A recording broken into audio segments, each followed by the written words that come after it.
በዚህ ሰዓት ኤልሳቤጥን አስመልክቶ አስደሳች የተባለ መረጃ ተሰምቷል። ነበር መረጃ ተሰምቷል። ሞዴል ኤልሳቤጥ አራች ልጅ አልተቻለችም እንዴ? በስጦታች እኮ ተንበሸበሸች። ይኸው አሁን ሞደርናይዝ አደረጓት። አያችሁ፣ ቲክታክም ተከፍቶላታል።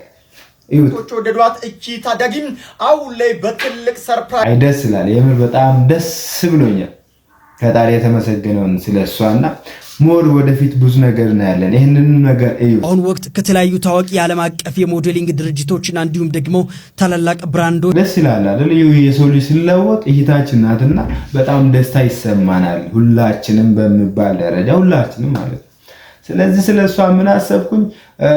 ፈጣሪ እሷን ብቻ አይደለም የለወጣት እኛንም ጭምር። እንዴት ካላችሁኝ ከሷ ብዙ ነገር እንማራለን። ፈጣሪ ወደ ህይወታችን እንዴት ሊመጣ ይችላል፣ እንዴትስ ሊቀይረን፣ እንዴትስ ሊለውጠን፣ እንዴትስ አይዲያችንን ሊያሳካው አላማችንን ሊያሳካልን ይችላል የሚለው ከሷ ነገር ተነስተን ብዙ ነገር እንማራለን።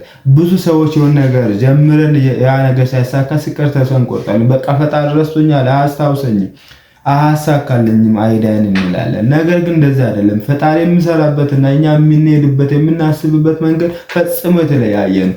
አንተ ይህንን ነገር አስበህ በዚህ በር ብቻ አስበህ ፈጣሪ እኛን በር ሊከፍትልህ ይችላል። አንተ በዚህ እንድሳካልህ ብዙ የጣርክ እግዚአብሔር በማታውቀው መንገድ ሊመጣልህ ይችላል። እና ወዳጅ አንድ ነገር ልበል በዚህ አጋጣሚ ፈጣሪ ወደ አንተ የሚመጣው በራሱ ሐሳብና በራሱ መንገድ ብቻ ነው። ስለዚህ አንተ ያስኮ መንገድ ስላልተስተካከለ ስላልሆነ ብቻ እንዳሰብከው እንዳቀድከው ስላልሄደልህ ብቻ ተስፋ አትቁረጥ። በቃ በፈጣሪ ተማመን። ፈጣሪ ወደ አንተ የሚመጣበት መንገድ በጣም የተለየ ነው።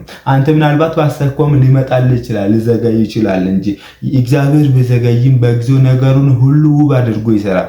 ጊዜ በራሱ ጊዜ ውብ አድርጎ የሚሰራው ምናልባት በአንተ ጊዜ ነው ያልሆነው። አየህ ወዳጄ፣ ውብ የሚሆነው በአንተ ጊዜ ሳይሆን በፈጣሪ ጊዜ ነው። ፈጣሪ ሲጨመርበት ነው፣ ፈጣሪ ሲመጣ ነው። ስለዚህ በተቻለ አቅም እየጣርክ እየሰራ እየለፋ ፈጣሪን ጠብቆ ታግሶ እግዚአብሔር ወደ ህይወታችን ይመጣል፣ ያሳካልናል። አምናለሁ። ላይክ፣ ሼር፣ ኮፒ ሊንክ ሐሳባችሁን ማስቀምጡልኝ። ሰብስክራይብ ማድረግ እንዳይረሳ። ታንክ